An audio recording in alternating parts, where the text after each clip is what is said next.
झारखंड में अब बालू का उठाव सरकार से सूचीबद्ध एजेंसी ही कर पाएगी और एजेंसी का चयन टेंडर से होगा। सरकार ने इसके लिए कई कड़े नियम बनाए हैं और एजेंसी को सूचीबद्ध होने के लिए कई शर्तों को पूरा करना होगा। 27 अक्टूबर तक इम्पैनल्ड करने की अंतिम तारीख है और इसके बाद टेंडर निकाला जाएगा। रिपोर्ट देखें। नदियों से बालू उठाओ अब सूचीबद्ध एजेंसी के जिम्मे। बालू का टेंडर भरने से पहले ही होना होगा सूचीबद्ध। सूचीबद्ध होने के लिए सरकार ने रखी कड़ी शर्तें। सूचीबद्ध होने से पहले देनी होगी बैंक गारंटी। 3 कैटेगरी में रखी गई है बैंक गारंटी। 2.5 करोड़, 10 करोड़ और 50 करोड़ का है स्लैब। झारखंड में अब हर कोई मुंह उठाकर बालू का कारोबार नहीं कर सकेगा। जेएसएमडीसी ने टेंडर निकालने से पहले आवेदकों के इम्पैनलमेंट की प्रक्रिया शुरू की है, जो 27 अक्टूबर तक चलेगी। सरकार ने 2017 की बालू खनन नीति पर चलने का फैसला किया है और कुछ नई पारदर्शी नीतियों को जोड़कर बालू खनन की प्रक्रिया को राजस्व प्राप्ति की दृष्टि से और ताकतवर बनाने की कोशिश की है। स्टेट सैंड माइनिंग पॉलिसी 2017 का जो प्रोविजन था, उसके हिसाब से जीएसएमडीसी को कैटेगरी 2 बालूघाट का संचालन का रिस्पॉन्सिबिलिटी मिली थी। तो चालू करने का दिशा में हम लोग एमडीओ अपॉइंट करने के लिए एक एक्सप्रेशन ऑफ इंटरेस्ट पब्लिश किया है, जो अभी प्रक्रियाधीन है। सूचीबद्ध होने के लिए सबसे पहले 35,400 रुपए का डीडी जमा करना होगा। 10 हेक्टेयर से कम के बालूघाट के लिए 7.5 लाख, 10 हेक्टेयर से ऊपर के लिए 30 लाख और 50 हेक्टेयर से ऊपर के लिए 50 लाख रुपए की बैंक गारंटी भी देनी होगी। साथ ही ए कैटेगरी के लिए 2.5 करोड़, बी कैटेगरी के लिए 10 करोड़ और सी कैटेगरी के लिए 50 करोड़ का नेटवर्थ भी जरूरी होगा। पहले हम लोग इन पैनल करेंगे एजेंसीज को। Even individual partnership, private limited, कोई भी इन पैनल हो सकते हैं। उसके बाद नेक्स्ट स्टेप में हम लोग घाट वाइज या जैसे ऊपर से आदेश रहेगा उस हिसाब से हम लोग आगे टेंडर का करेंगे। एक्चुअली हम लोग डीएसआर के हिसाब से जितने घाट हैं, अभी 608 घाट के आसपास है, हम लोग लगभग सारे का करेंगे फेज वाइज में। अभी तो इसका 20 तारीख तक लास्ट डेट है इन पैनल होने का। उसके बाद नेक्स्ट आगे का प्रोसेस किया जाएगा। बालू को लेकर सरकार चाहती है कि उसकी बदनामी ना हो, नीति पारदर्शी हो और सरकार को बालू घाटों के टेंडर से रेवेन्यू भी बेहतर आए और जनता को भी सस्ता सुलभ बालू मिलता रहे। न्यूज़ 11 भारत के लिए रांची से कैमरा पर्सन रिंकू के साथ शहनवाज अख्तर की रिपोर्ट। इस पर और ज्यादा बातचीत करेंगे। हमारे साथ सहयोगी शहनवाज अख्तर मौजूद है। शहनवाज, अब बालू का उठाव जो है वो सूचीबद्ध एजेंसी के जिम्मे होगा, टेंडर निकाला जाएगा और 3 कैटेगरी बांटी गई है।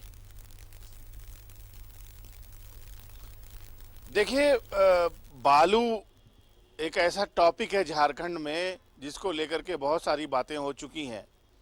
अवैध बालू उत्खनन आज भी एक खबर है और अभी भी धड़ल्ले से बालू का अवैध उत्खनन हो रहा है, क्योंकि अभी तक जो पॉलिसी बनाई है सरकार ने 2017 की पॉलिसी पर खनन करने की बात हुई है। ऑफिशियली खनन से थोड़ी पाबंदी जरूर हट गई है 1 अक्टूबर के बाद से, जो एनजीटी की पाबंदी हर साल लगती है 4 महीने के लिए। चूँकि मानसून खत्म हुआ तो अब पाबंदी हटी है, लेकिन अभी भी बालू माफिया सक्रिय हैं और बालू सस्ता नहीं है, महंगाई है।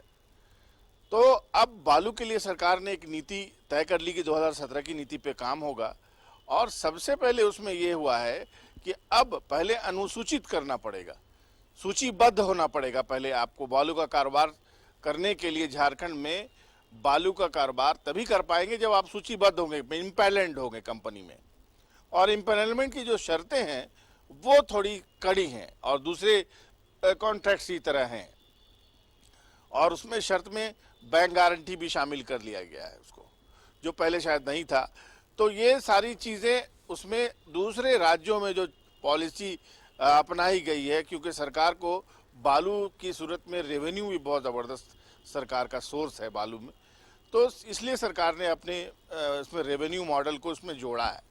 कुछ चीज़ें शर्तों में इसलिए घटाई हैं कि छोटे छोटे जो व्यापारी हैं बालू के, वो उनको बीच से हटा दिया जाए और या तो कंसोर्टियम बना करके कोई बालू की ठेकेदारी करे, बड़े बड़े प्लेयर्स हों, बड़ा पैसा, बड़ा टैक्स, बड़ा राजस्व सरकार को एक मुश्त मिलने लगे, तो ये सरकार का मकसद है। और दूसरे केओस भी कम करना चाहती है सरकार। बहुत लोग आ जाते हैं बालू की ठेकेदारी करने के लिए और एक सीन सा क्रिएट हो जाता है हर बार टेंडर में, प्री बिड में, टेंडर में, ये सारी चीज़ें होती हैं। लिहाजा सरकार ने पहले सूचीबद्ध करने, इम्पैनलमेंट करने का निर्णय लिया है और इम्पैनलमेंट जो है 27 तारीख तक हो सकता है। आप अप्लाई कर सकते हैं। जो ई टेंडर का पोर्टल है झारखंड सरकार का, उस पर जा करके अगर आपने अभी तक नहीं देखा है तो जा करके देख भी सकते हैं और उन शर्तों को पढ़ भी सकते हैं।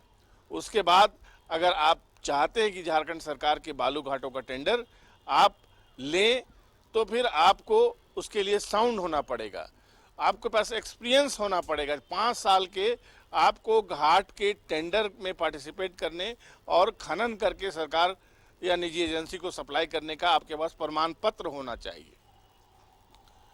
और वो मैं फिर एक बार दोहराऊं कि ये इसलिए किया गया है कि सरकार को एक मुश्त राजस्व, जो राजस्व के सोर्सेज जो हैं वो पहले से काफ़ी कम हो गए हैं पैंडेमिक के 2 साल लगातार आने के बाद, तो सरकार को अपने विकास कार्यों के लिए राजस्व भी चाहिए और पब्लिक को भी सस्ता और सुलभ बालू मिलता रहे, ये भी सरकार की प्राथमिकताओं में शामिल है। बिल्कुल शाहनवाज, लगातार बालू का अवैध उठाव हो रहा था, लेकिन कहीं न कहीं अब सूचीबद्ध तरीके से एजेंसी के जिम्मे होगी बालू का उठाव और सरकार की निगरानी में, तो जाहिर तौर पर इस पे लगाम लगाई जा सकती है जो अवैध बालू का उठाव करते। बहुत बहुत शुक्रिया आपका शाहनवाज जानकारी के लिए।